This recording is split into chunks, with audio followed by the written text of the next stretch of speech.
Welcome to the Successful Nurse Coach podcast. On this podcast, Laura and Shelby, both board-certified nurse coaches, show you how to make as much money as you want in private practice as a nurse coach.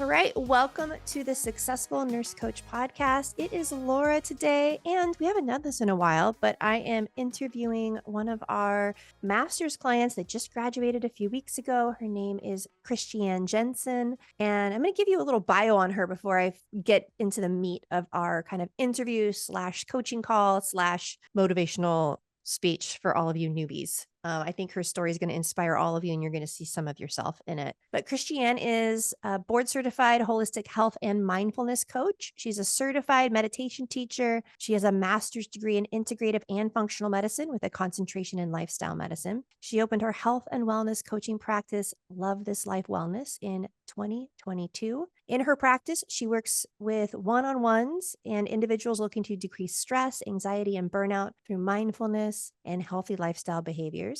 She also hosts retreats as well, and she's passionate about supporting people in creating lives that they are truly in love with. Wow. Thank you. That was so big.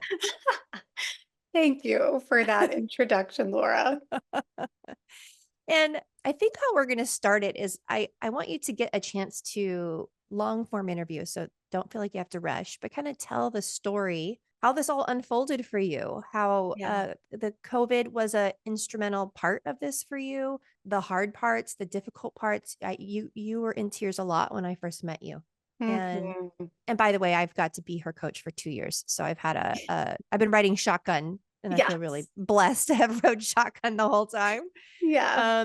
But kind of just share your how did you come to nurse coaching, the beginning of this story, and anything else you think's important to share. Yeah. So before we even go there, I do want to share a little story briefly, which is, I didn't even tell you before we started recording this, but I think it's important, right? So I want to rewind back to the spring of 2022. I was months away from finishing my master's degree. I was months away from finishing the nurse health coaching certification program. But one thing I knew for sure was that I was going to open a private practice. And the other thing I knew for sure was that I didn't want to go at it alone, that I was certainly going to be hiring some kind of mentor, business mentor, some kind of, some program. And nothing felt like the right fit. Like I was searching for months and nothing felt like the right fit. And then finally, a friend and a colleague of mine, she told me about you and Shelby and the Successful Nurse Coaches. And at that time, I want to say you girls had maybe like a handful of podcast episodes out at that time. And I remember it being like an unusually warm, sunny day in the spring. And I popped in my earphones and I went down to the beach and I just walked on the beach for hours. And I was just listening to your podcast, right? Like episode after episode. And I remember having this like deep, deep knowing in my bones, in my soul, that I had just found my people. Like you guys were going to support me in this dream. And I also remember thinking, one day I am going to be a guest on this podcast, and I am going to hopefully be able to inspire nurses the way I felt so inspired in that moment by you and Shelby and just, everything that you girls had been through up until that point to get to where you were. Yeah. So I have to just say that this feels like such a full circle moment for me. And I'm like extra, extra grateful to be here with you today. You've told me the story about walking on the beach, but not the podcast part. Yeah. And so I'm glad you waited until today. Cause we can't write that. That's fabulous. I love that. And you probably intuitively and had some precognition that and that's why it felt like home, is because future you was winking at you through the podcast. Yeah. I gotcha. These girls gotcha. Just wait and see what happens in 2 years. 100%, right? Here we are, right? Like 2.5 years later. And it again, just feels so full circle. So thank you. Awesome. Yeah. Thanks for that. So, I guess even just getting back to your question about what ultimately led me here. Oh, what a story, right? So I think that my journey into nurse health coaching really began like so many nurses that find themselves right in this position. But the first, job I had right out of nursing school was into the burn intensive care unit at a level 1 trauma center. I was hired into my hospital's ICU fellowship program, which was a year long, which meant I was going to be like rotating through several ICUs. It was intense, right, to say the least. Yeah. I was working nights, right? I think that first year in nursing, I always say, was like one of the hardest years of my life up until that point. I don't think that there's really much that can prepare you for like what the reality of being around, so much sickness and suffering and death and dying is actually like, and like what that does to people, right? Right. And so I think like in hindsight, when I look at it now, I burnt out pretty quickly, like pretty quickly in my career. I don't think I had the words to maybe describe like what I was feeling. But after about like 2 years in that role, I got a day position at another hospital into the post anesthesia care unit. And that was where I spent the last 7 years of my bedside career. So I worked about a decade, right? Like working in the hospital system. And I think that for so long, like I was able to sort of keep myself where I was under the guides of like, everybody hates their job, right? Like it's normal. No one likes what they do. Just be grateful that you have a job, right? Nurses in New York, we make good money. Just be grateful that like the money that you earn is, affords you the life that you want to live outside of, your working life. And that worked, for a bit Yeah. of a time until it didn't, until it kind of stopped working. And so I describe sort of like this simmer of burnout that I had been experiencing over a number of years, kind of started to just then eventually turn into a boil. Like it wasn't really something that I could kind of keep the lid on anymore, if that makes sense. And so in 2019, and this kind of makes me laugh because I always think like if I thought I was burnt out in 2019, it was like God knew what was coming down the pike, in Yeah. 2020. But through sort of my career and my discovery of functional medicine, which is what I ended up, falling in love with and eventually going back to school for a master's degree in it, I kept coming back to this idea of mindfulness and meditation as a way to decrease stress and anxiety and emotional reactivity. Because at that point, right, I found myself just increasingly anxious at the thought of like having to go into work for a 12.5 hour shift, right? Right. My alarm would go off in the morning, and the very first thought in my mind was, I can't wait for this day to be over. Right. Yeah. So I was like sort of wishing my days away. And I was starting that cycle of anxiety and kind of like ruminating, as soon as I would leave the hospital and then days before I had to go back. It just wasn't working. Like it just wasn't working anymore. And so finding this practice of mindfulness and meditation, I really had no idea what it was about, where to go, what to do, right? I ended up reaching out to a good friend of mine. She pointed me in the direction of John Kabat-Zinn. She told me to buy Wherever You Go, There, Wherever You Are. No. Wherever you go, there you There you are, are. right? So she told me to get Wherever You Go, There You Are, and to download the Calm app. And I was like, all right, I'm going to give like this meditation thing a try because I Mm, quite honestly have nothing to lose, right? I'm going to yeah. sit for 30 meditations in 30 days and just see if it makes any bit of a difference. And I ended up sitting for 306 consecutive meditations in 306 consecutive days. Wow. And I always say that it was the better part of that year that, I mean, ultimately really changed the entire trajectory of my career, but in a lot of ways, my life. Wow. I didn't know that you had done that. You might have told me this pieces, but to hear it as your coach, I'm like, of course you said you were going to do 30 and did 306. You know me too well. I'm not, that's Yeah, not shocking. yeah, yeah. Oh my goodness. Okay. So then you went through your coach training program, pandemic happened. Were you working? Tell me about how were you working during pandemic? I forget how the trajectory was in New York with mandates. Yes. Like I think you still worked 2020. Yes. Yeah. Mhm. Yeah. So I was still at the bedside, 2020 happened. Yeah. Um, and it was a lot.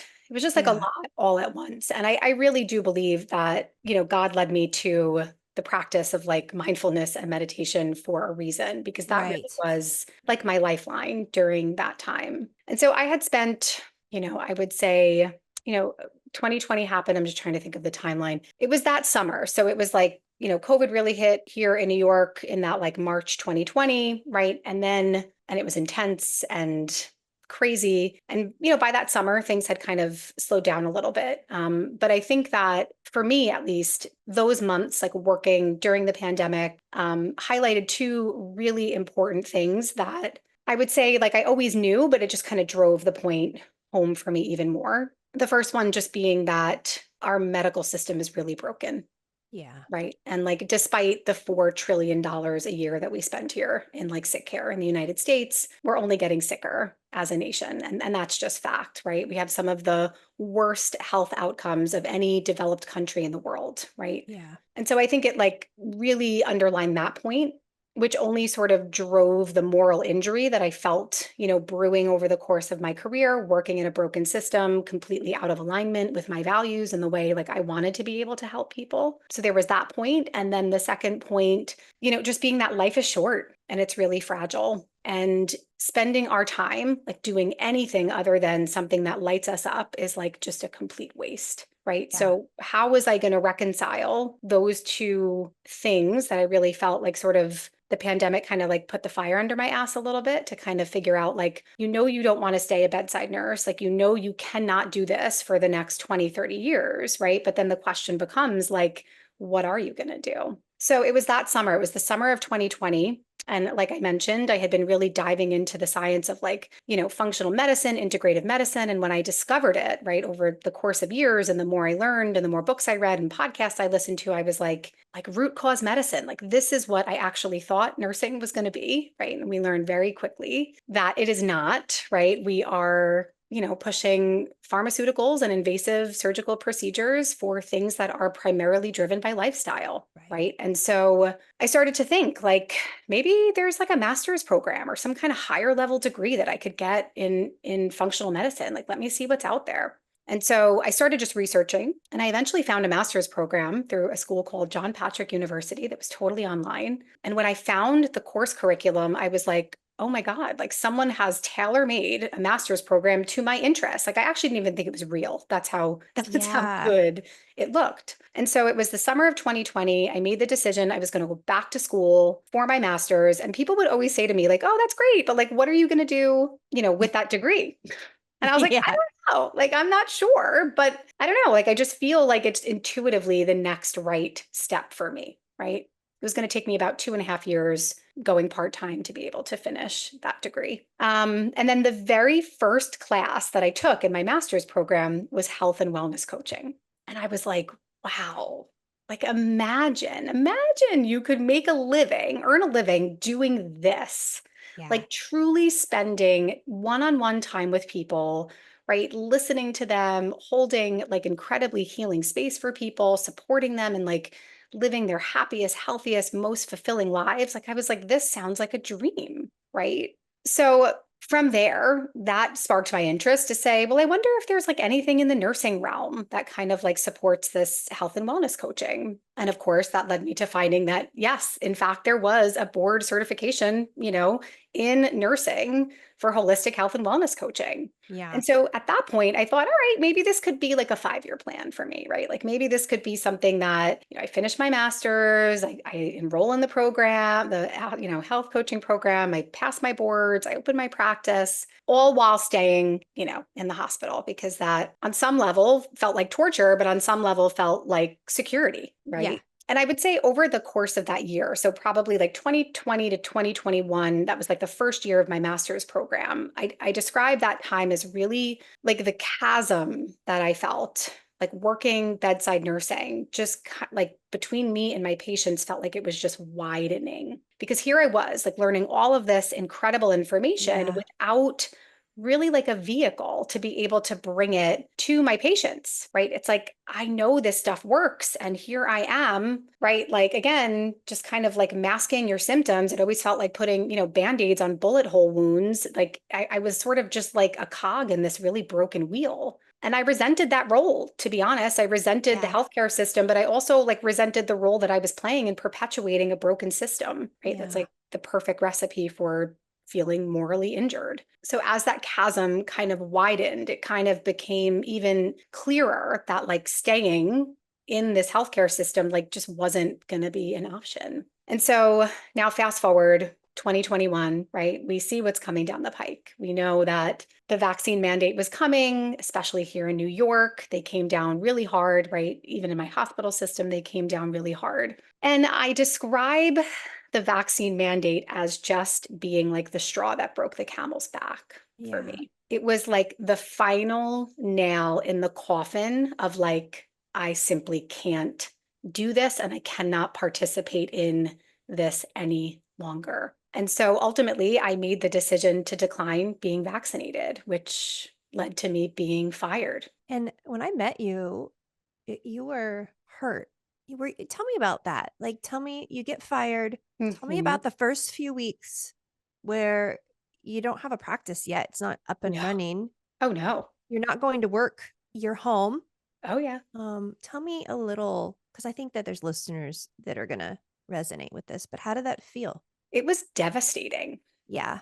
It was devastating. So there was a year, you met me actually a year, almost to the day, pretty much after being fired, right? So Yeah. I took that year. I said, okay, I'm going to finish all my schooling. So I, doubled up on my classes for my master's. I enrolled in the nurse health coaching program. And I was like, I'm just going to take this year, right? Of course, part of that year was like an intense healing journey that I was Right. on, right? And of course, I think I was healing from like the wounding of being fired because there was like this whole grieving process that kind of surprised me, like how Yeah. difficult it actually was in the aftermath. But also keep in mind, it was like a decade's worth of burnout and moral injury and like right like this whole new identity that like Yeah. all I knew was being a bedside nurse for so long, right? And so when I was fired, there were these like on a cognitive level, I knew what I was giving up, right? Like I knew that that meant like you're giving up your paycheck, which sucks. Like I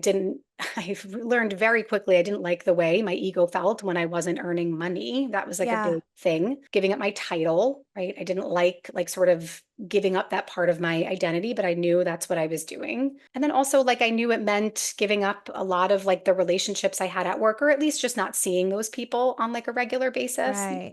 like my work family, which I love my coworkers. So yeah, there were like the obvious things that like I knew I was giving up, but I don't think I accounted for how difficult it was going to feel in the aftermath when you piled on feeling really misunderstood, right? I mean, for the most part, I had Right. nothing but support in my life, but there was a lot happening in the world, right? To be sort Yeah. of like lumped into these categories that I just felt like I was largely misunderstood. That was really hurtful. But there was like this grief I felt, this loss. I felt like this rejection, this feeling of like I have dedicated so much Yeah. of my blood, sweat, and tears, right, to this profession that as soon as I kind of pushed back, right, or like became uncomfortable with something or was asking questions that people didn't want to, kind of hear or answer, it was like, bye. Like they just kind of Yeah. threw me out, like booted us to the curb. Like I always say, like you just took the garbage out on garbage day. Like you just kind of threw us out. Yeah. Right. So that feeling of like being, I always knew I was, dispensable, but that really drove the Yeah. point home Mm, for sure. yeah. Yeah.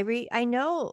Oh, that's interesting. So that makes sense. So a year in, you complete nurse coach training, you're Mhm. completing your master's, Mhm. and you're on the beach and you decide, I'm gonna, I'm my doing next it. step is investing in business Yeah. mentorship, and I'm gonna just give Yes. this everything I have because why not?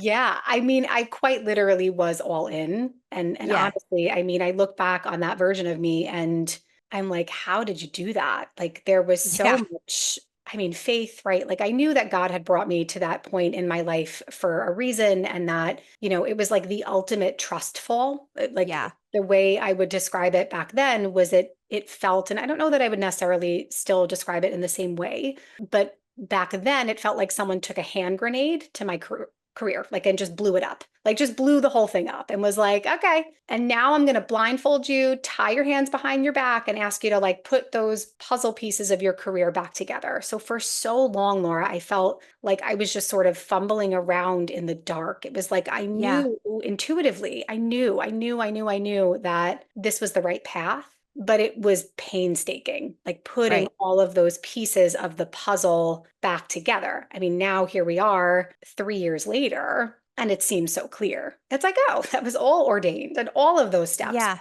were like the way it was meant to be. And oh, you made that decision, which led to that, to that, to that. But when you're going through it, you're just like No. praying for, God, just please direct my steps. I'm like putting my trust in you that like you've brought me this far. You're not gonna leave me behind now. Yeah. Yeah. Talk about your, I think we're going to skip around in the interview just because we're like in this good like Yeah. I love that. timeline because I Yeah. think that we've just set it up so well. Tell me about, why don't we break it down into the first 6 months of your practice, second 6 months of your practice.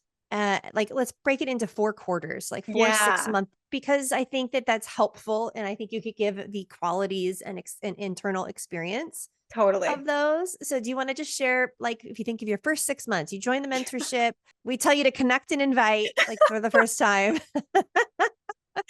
Oh, I think it makes me laugh. And I love even just thinking of my timeline like broken down in Yeah. things like that because it Yeah. actually Yeah. does feel like these different stages that like I've Yes. walked through, right? Yeah. And I think like there's this notion like you enter like a business mentorship program and you're like, oh, it's going to be like 90% business and 10% personal. And then like you get in it and you're like, oh, it's actually the opposite. It's like 90% Yeah. person and like maybe 10% business. I look back at those first 6 months. I mean, I was still coming out of, I think, that grieving Hmm. period, right? Like, I mean, you know that. Yeah. You Um, were still grieving the first 6 months, I would Definitely. say. Oh, definitely, Hmm. definitely. I took yours and Shelby's advice, which was just coach your ass off. Yeah, you did. I remember that. Just coach, right? Like I feel like, and this is like one of the things that I feel like I'm good at, and it can be a blessing or a curse, but I do have an ability to just put blinders on and say, this is the task at hand. I'm not going to like get overwhelmed with the thousand other steps of what's to come. I'm just going to focus on right here and right now. That's all I can do because it, again, through this journey, all felt so overwhelming if I looked at the big picture, right? Like if I looked at like, where am I going to be a year, 2 years, 3 years from now, it was like too much. So I just kind of had to do one thing at a time. So I would Yeah. say in those first 6 months, it was just coaching as much as I could, right? There's a reason why you guys give us that 100 hour, like pro bono kind of like bingo card of coaching, you know, Yes. talking about. And I just remember being like checking off the boxes, like just checking off the That's the goal. boxes. That's the goal, right? Just, getting clients, right? Getting yeses, getting nos, all the things. Nothing has gone wrong. This is the way it's supposed to be. And just Right. coaching as much as I possibly could. I would say Yeah. that was really the focus in the Oh first my 6 months. gosh. Can we clone that, put it in a pill, and I'll mail it out to all new mentees, because that's Yeah. it. And what's Yeah. interesting, Christiane, is I'm in a program right now to get my ICF certification. So I'm really Mm. have a front row seat to ICF certification compared to nurse Mhm. coach board certification. And so ICF certification is the biggest certification for the coaching profession in the world.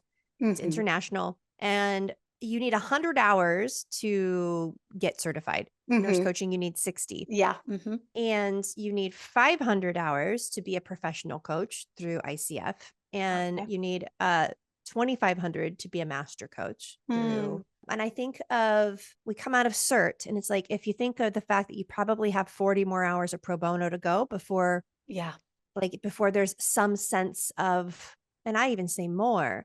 And I Yeah. think that if you don't make coach your butt off the primacy of your practice, you get lost on the side quests of all the other things. And I Yes. remember every coaching call, I feel like you would reiterate that. You're like, I'm just this month I'm just coaching my ass off. And then the next Yeah. month, this month I'm just coaching my ass off. Like Yeah.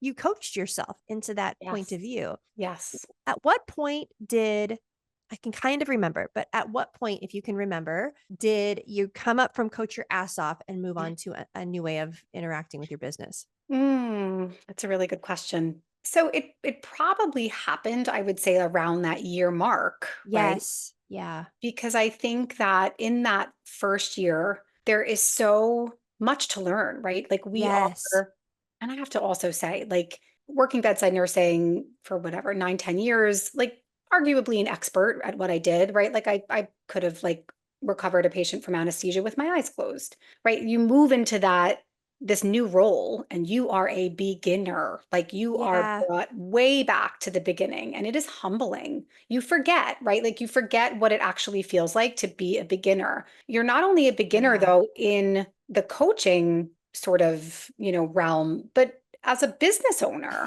Yeah, it's a lot of new. it's a lot of new, right? Like I say, like I come from a long line of entrepreneurs. I feel like being an entrepreneur is almost like in my blood, but it still was challenging, right? Yeah. So I think if you just give yourself a year to do nothing more than to coach as many people, serve as many people as powerfully as you possibly can, and just create like a bit of a groundwork, right? Like for your business, you're unstoppable from there. Yeah.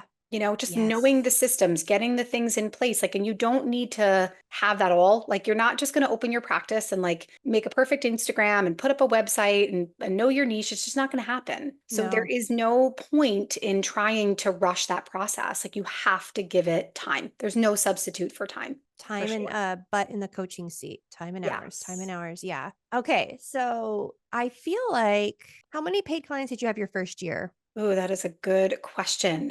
It's okay if you don't know for certain, but I don't know off the top of my head. I'm going to say in the realm of maybe somewhere, maybe like 15-ish, yeah, I think so 10 to too. 15-ish. Yeah, somewhere Yeah. around there. And Yeah. that's wonderful for our listeners. That's fabulous because to get 10 to 15 paid clients means you're doing a lot of pro bono coaching. Yes. Oh And yeah. I That think does that you, doesn't count, the hours. yeah, Those were, yeah. And then on top of I think it took me the full year, maybe just under a year to do the 100-hour bingo card pro bono yes, coaching. Yeah. right. That's just so, it's so unsexy. It's Hey, so you're going to graduate from certification. You're on a pink cloud. You want to spread nurse coaching and you had your 60 hours and Yeah. half of those were with a peer coach. Didn't they kind of it wasn't even like somebody outside of peer Right. coaching. And Yes. then we're like, yes, now you're going to invest a lot of money and a lot of time to coach your butt off and feel brand new.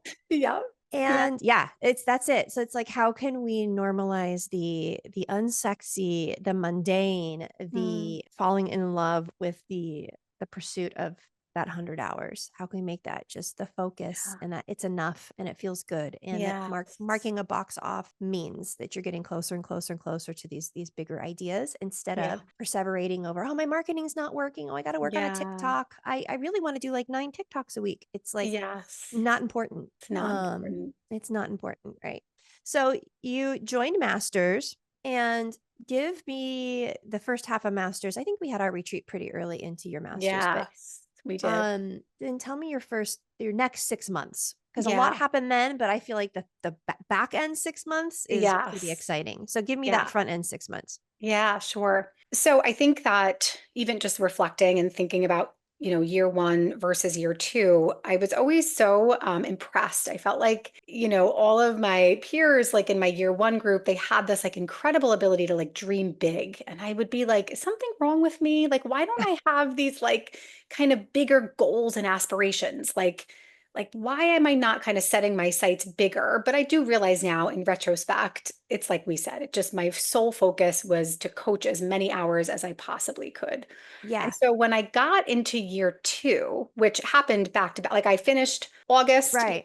right, of my first year and then started second year that same month. So really Mm-hmm. no break in between. It all of a sudden kind of felt like this like permission slip to dream, right? Like at Mm-hmm. that point, I felt like I had my footing underneath me. I had coached a lot of people. I knew essentially like what my niche was, my ideal client, like all that stuff that you're kind of working through in that first year, Yeah. 18 months or so. And when it's interesting because when we had our retreat, our master's retreat, which was the fall of last year. Wow, that's insane. Almost like a year Yeah. ago. That was a particularly low point for me, actually. It was the Mm. it was the first time, and I remember sharing this on retreat, but it was the first time I was going through a period where I was like, oh, it would be so nice to just like clock in and out of a job. It was like the first time I ever had thoughts of like, yeah, I might like I could just like burn this down tomorrow and like Yeah. I could be okay with that. Like, right. And it scared me. Like I remember Yeah. sharing that. And the first thing I remember this so clearly, Laura, you saying to me, you're like, congratulations. Like that is like a rite of passage. Like, I can't believe it actually took you this long to get to that point. Like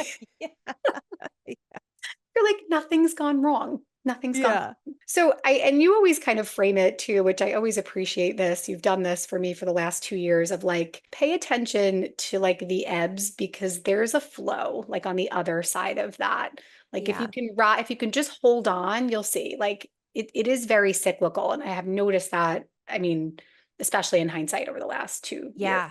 But I think coming out of that, I felt so like just supported after the retreat. I felt so, my feelings were so normalized and like validated. It was such an amazing time to like get together. And I mean, all those girls are such rock It stars. was that was one of my Ugh. fun. I didn't plan that retreat. I just participated because Shelby planned it all. She knocked We it out of the park. had ghosts visit us. Right? We had, I mean, I mean, it was like the most insane nurse coach sleepover ever. it totally was. I mean, I don't know if anything's going to ever top that. Like, I don't I know. It don't was think it ever pretty will. epic. It It was was so pretty epic. epic. Yeah. But I Yeah. So really, you came yeah, out of that because you yes, were, I remember I think you had negative feedback, not negative. You didn't get a 5 out of 5 or you had a 4 out of 5. yes, yes, It was your first non-perfect yes, feedback. And I think maybe your yes, first string of no's or like yes. yeses turning into no's, but you really hadn't experienced that. You're right. You had Yes. somehow kept that at bay for a really long time. And so it was Yes. interesting to watch you experience that. Yeah. And you're so self-conscious. You're like, I know like logically that it shouldn't feel this way, but it Mhm. feels really big and bad. Right. Yes. Yeah. Yes. You're right. I actually forgot about that. It did. It was like sort of this like string of a couple of months of just like new experiences that Yes. felt kind of heavy and like, oof, never felt this before. Like this hasn't come up Yeah. before. Like, what is that? Right. But yeah, like I even looking back, it just was like a rite of passage, right? And Mhm. everything that I've been through up until this point, like you have two choices when things get tough. Like you'd be like, all right, that's it. See, like throw in the towel. I'm done. It's over. Right. Or you take that and say, what lesson can I learn? And how can I move forward from this even better and stronger? So that Yeah. was like the conscious choice I made through every single setback, right? Yes. Every single hardship was, I'm just going to keep going. Like I'm just going to Yeah. keep putting one foot in front of the other. And And you had that built from before you started your business too. I mean, you had a foundation because I think so that muscle of the choice and the opportunity, like to see difficulty as an opportunity, like you had that muscle built before, which we then leaned yes, on. So it was useful as a new yes. entrepreneur at that moment. Yes. Yeah. Yeah. I mean, even just it was so frightening. Like I forget sometimes how scared I was when I was fired and I was in that like proverbial trust fall, like jumping off a Yeah. cliff and being like, okay, like hopefully something softens my landing at the bottom here. But there was like I was so afraid. It was Yeah. terrifying. It was terrifying, right? So then Yeah. so to overcome that, it was like every decision I had to make or that I continue to make in my business, it's like nothing, like everything pales in comparison to that. Like if I can get through that, if I could like, right, and I have largely shifted and changed my relationship to fear and self-doubt, right? Like which is just it's like mandatory, I think, as an Yeah. entrepreneur and a business owner and like to do what we do. Like you gotta Yeah. figure out a way to like shine a light on all those shadowy aspects Yes. and invite them to the table and be like, okay, what are you guys trying to teach me? Like what's happening here? Like you have to change your relationship with it, with fear especially, because it will crush you if you don't. Yes. Amen. Oh my gosh. I love that. Yeah, pretty much. But then something kind of freaky happens because then you're like, well, I keep searching for things that make me afraid to keep practicing, but it's harder and harder to find. It's so true. It's so true. And for a while, and I still feel this way. And I always Yeah. say, like, if something doesn't scare me, if I don't feel afraid about something, then I'm not dreaming big enough. Right. I'm not pushing myself to that uncomfortable edge. And Right. like I'm still bumping up against uncomfortable edges like all the time in my business, but my capacity to hold that uncomfortability has exponentially grown over the Yeah. last 2 years. Oh my gosh. So much. Yeah. And I mean, let's talk about, I feel like you have 10 things you could say about the last 6 months of Yeah. masters. Yeah. It's like we got in a clip, there's like a bunch of things that happen at once. And then because we meet every 2 weeks in group and we had our one-on-ones, but Yeah. sometimes you'd have a one-on-one with Shelby. So I'd like meet you every 2 weeks. And it was kind of Right. like, that's where I think the growth curve started to get exponential. Yes. And then your interaction with how fast it was happening and answering the call, you started doing, well, I'll let you share, but I'm Yeah. thinking you started teaching the meditation class at Mhm. two yoga studio, local yoga studios. Yes, that was so now I'm just at the one yoga studio, but it Okay. became in the last year, like just a regular, weekly meditation class at a Yeah. local yoga studio, which I adore. I adore doing. And it was, like you said, it just something clicked. Like Yes. going into the fall, into like the winter, and you're gonna laugh, but I do attribute a lot of it to doing 75 hard. It starting in Yeah. January. Oh my, 75 hard will do it. If you can It'll do do it. 75 hard will do you. Right? Exactly. Yeah. Exactly. But there was this just like this, like I just remember kind of like December and then January hitting and feeling like this brand new energy. It was kind of like, okay, like what are my intentions for this year? Like, what do I want to do? What do I want to create? It just kind of, again, felt like that big permission slip to start like dreaming bigger. Hmm. And somewhere along the way, I think as I've sort of like leveled up in every aspect, right, of my mental, emotional, spiritual health, physical health as well, like something shifted in my business too. Like this leveling up that I felt, honestly, through 75 hard, it was a big part of it. It translated to my business, like in that Yeah. mental toughness. And then it just kind of felt like I hit a stride. Like it just kind of felt like then over the winter, I had signed it was probably like 6 or 7 clients in the span of like I remember that. yeah like maybe like a month or so, like something like it just happened really really rapidly. And so that gave me like a nice financial boost, which then made me feel like I could go out there and pursue other projects. At that point I had started working with someone who helped me like create my website and get my branding Yeah. down. It was like all of these sort of things started coming together at once, right? That just made me feel like more professional and more legitimate. I had the idea to, right, I'm teaching this, weekly meditation class. And then I had this idea I was going to run a retreat. Like I was like, I'm going to do a day retreat. And I sold that Yeah. out. And it was the most fantastic day. And so it's just been this, especially in the last 6 months, I would say, this just growth exponentially. Yeah. I remember you having your first 10K month. And I know that's like that. Okay, there's money in my bank account. This is working. What's next? Mm-hmm. And did you have a 10K month before you built your website? No, I Okay. didn't. No, What could you have built your website earlier to feel more professional? no. Okay. Just checking. No, no. I mean, for me, no, right? Like the website building, that process, like working with like a branding expert, like Yeah. that happened right around like 18 months. And Hmm. honestly, I think, there are people that can do it sooner, but don't rush that process, right? Because Right. believe The me, the things questions that they ask are difficult. they're right. You're not going to know. You're not going to Hmm. know the answers. Like you're just not. Even now, I'm working. I just hired like someone to help me with a project. She's like a social media expert, content, marketer. And even now, I mean, she sent me this questionnaire. It was so in depth, and I loved it. I loved every minute. Yeah. But the questions were like, okay, I have to think about this. And I'm 2 years in, right? Like trying Right. to do that in your first 6 months, even up to a year, you don't know. You don't know the answers Yes. to those questions. You don't Yeah. know, like, so yeah, I mean, that's been an interesting, It's that's for like, sure. what's your ideal client's favorite color? And where does she Yeah, eat? What kind of cereal does she buy? exactly. It's You're like, "Ah, very, I don't yeah. know. Yeah. I did that process so early. And it's so when you feel like you're throwing darts at something, as opposed to, well, let me Yeah. from the experience that I have from the 150 hours of coaching that I've done, this is Yeah. where I'm compiling those answers from. Those answers come from Exactly. hours as the coach. It's Yeah. so much bigger than marketing. And then you are working on your course. You Yes. had professional videos done. You Yes. went to a professional recording studio and recorded. Tell Yeah. everybody where you are now, like how many people are in your practice, kind of what your earning outlook is for the year, and then this bigger project that you have cooking. Just it's Yeah. inspiring. And Yeah. by the way, you don't coach nurse coaches, you coach normal No. people. The average Joe who I coach. Yeah. Yeah.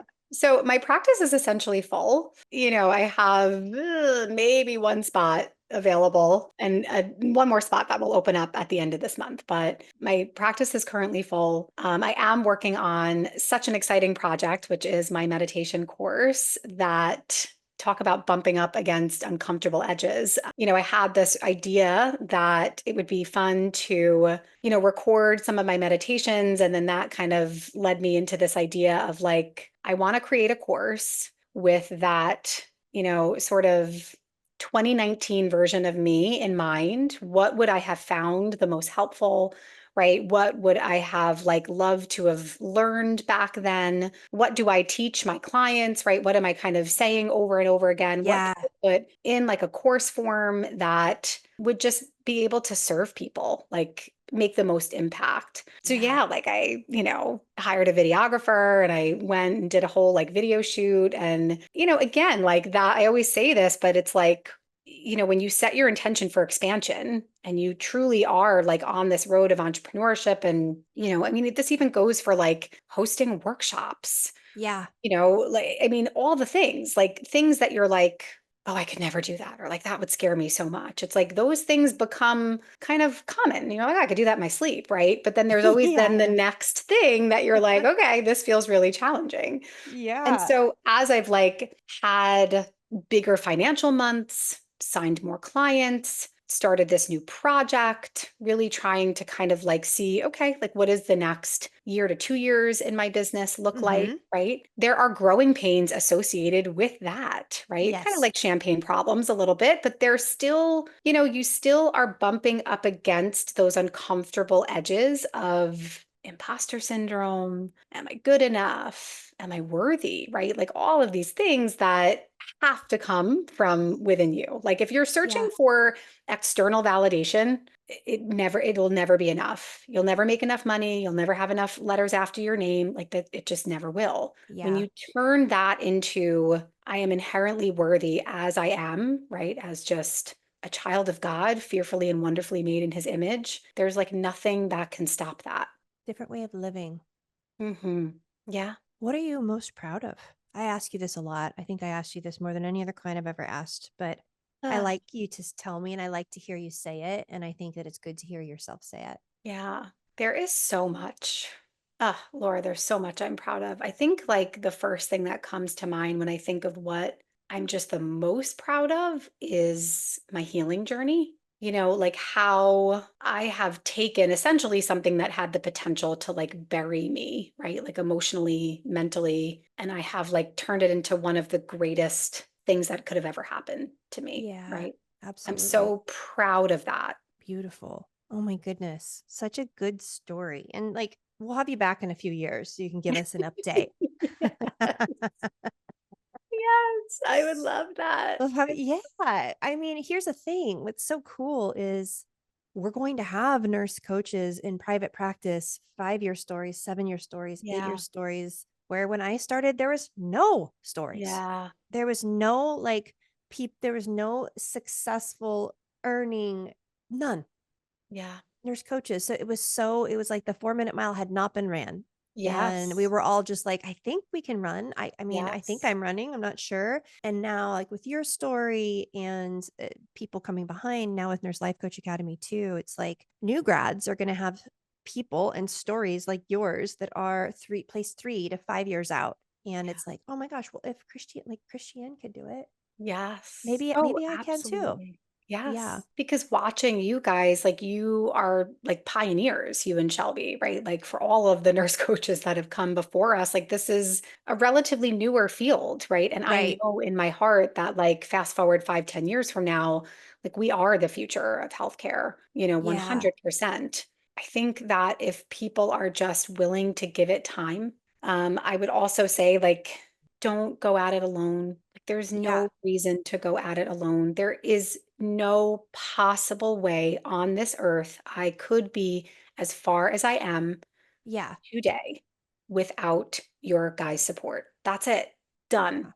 There's no way. So how Yeah. whatever that looks like for people, I Yeah. encourage people to do whatever they have to do to create a community and to find support for themselves in this process. Because Right. without the support, you're going to want to quit, and your chances of Yeah. quitting go up exponentially. Yeah. Totally. Yeah. You have to, I always have to have support that I'm bought into so that I don't quit because I got to get my money's worth still. Yes. You know?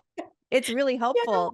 We're getting what's interesting, Christian, is that we're in a season now where nurse coaches are the first time we talk to them like, well, I've been listening to your podcast for 2 years and I knew eventually I'd work with you guys, but I hired this other nurse coach who reached out to me first and they're all our grads. So now like our grads are like part-time mentoring everybody. And then we're everybody's second coach, which I Yeah. guess is a testament to being successful. But I will say to those listening, I love first 6 months. I'm not bored of Mhm. it. I can hold it. I've held Mhm. it so many times. I would love to hold it for you. We're not this elite coaching company that you have to like make a bunch of money to come learn from. You're Yeah. meant to learn from us when you are unsure, when you are still in cert, right? Like Yeah. we'd love to be the first part of your journey. Don't wait for us to be the second or third part of your journey if you Yeah. can, because I mean I want to have more Christians where I get to hang for 24 months with you Yes.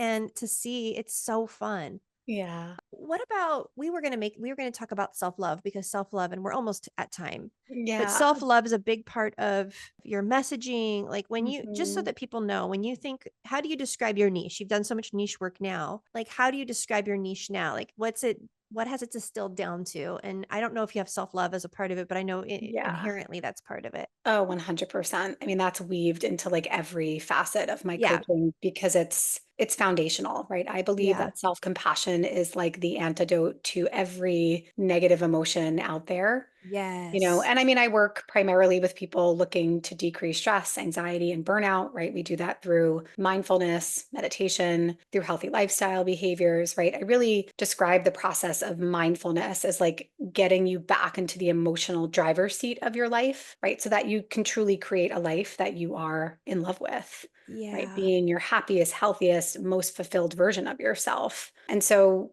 for me, self compassion has been paramount because as a high achieving type A perfectionist, there's not a lot of room for that in your first year of business, especially, right? Mm-hmm. And especially when we know like the statistics on like how much of our self-talk is inherently negative, right? About 85%, Yeah. right? When we have about 60 to 70,000 thoughts a day going through our minds, and each one of those thoughts produces a subsequent emotion, right? So if you really clue into the fact that like that self-conscious, that subconscious mind rather is like in the driver's seat about 95% of the time, a lot of Yeah. that is like going unnoticed. I never really noticed that a lot of my internal dialogue was largely negative, right? Like I am very, very hard on myself. Like I used to think that that was what gave me an edge, right? Like the harder I would push myself, like the more I would achieve. Yes. Now I know, right? It's like actually the total opposite.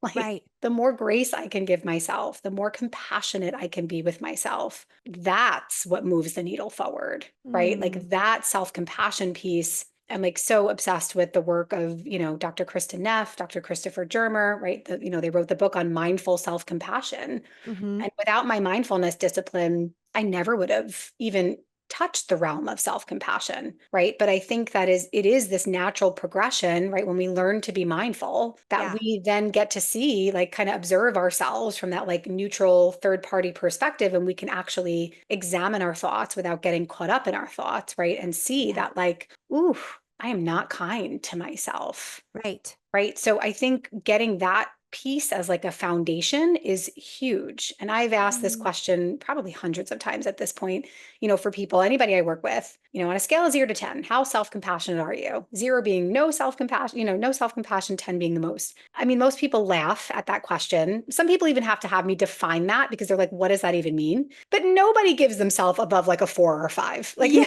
nobody, no one. Right. That's great. Yeah. You're like, I don't know, like a 3 on a good Yeah, on a day. good day. Yeah. Like, Exactly. isn't that the human condition? Aren't we all Right. just walking around at a 3, fucking miserable? Like, You're telling me that there's a 10? There's What's a right. 10? There's a way, like, great. But I often start there, like in my coaching, I Yeah, often that's will great. start like with like how kind can we be to you, right? Like how, and I have people picture, right, the person that they love the most in this world. Think about the way they talk to them, how they relate to them, how they feel about them, right? And then I say to them, okay, now picture how you treat yourself. Is it anywhere near the way you treat the person you love most in this world? Yeah. And I would say 10 out of 10, the answer is no, it is No. not. Right. So we get to work on that. And I think self compassion is like one of those really underrated, skills. Like, but I think the more we can practice it, the more it just transforms everything. And I have seen that in my life. Oh my gosh. I mean, especially in the last, 3 years for sure. Yeah. Oh my gosh, that's so good. That was our zinger. I think that's Mm. people are gonna get off the podcast and be like, "Oh man, she's right. I think I'm a 4." Oh no, what do I do? Right. Yeah. I think I'm probably an 8 most of the time, and then Mm. like a 6 the week before my period. But Yes. there is still room for improvement. But even just Yeah. noticing, like, don't even trust your own thoughts this week. You're girl, this is not you. This Oh, is yes. crazy. Yes. Even that's really helpful because then you just Oh, have so levity. You're like, helpful. oh, we're So here this helpful. week. Yeah. Laura, I say that all the time. And I think it might be like a young Pueblo quote, but he says something about like, don't trust yourself in the way you like see yourself in your down moments. Like when you're Yeah, really down, like don't trust the way you see yourself. And I funny relate to mirror, that. Yeah. Like, like a funny mirror. You're like, yeah, what? who is that? What is that? Right? My Like, life. I yeah. my husband. I hate my husband. I don't think it's like these thoughts that you have, and then you're like, oh, just kidding. He's so Yeah. great. Yeah. Yeah, I love that. Totally. Oh, well, thank you so much, Christiane. We're going to have Yeah. Christiane's info in Yeah. the show notes and reach out to her, of course, if you have any questions about her work. And yeah, we just wish you the absolute best. And obviously, we're still in contact, so this is not goodbye. Yes. But Yeah. thank you so much for your time today and Thank have a great you. rest of your day, everybody. Yes. Thank you, Laura.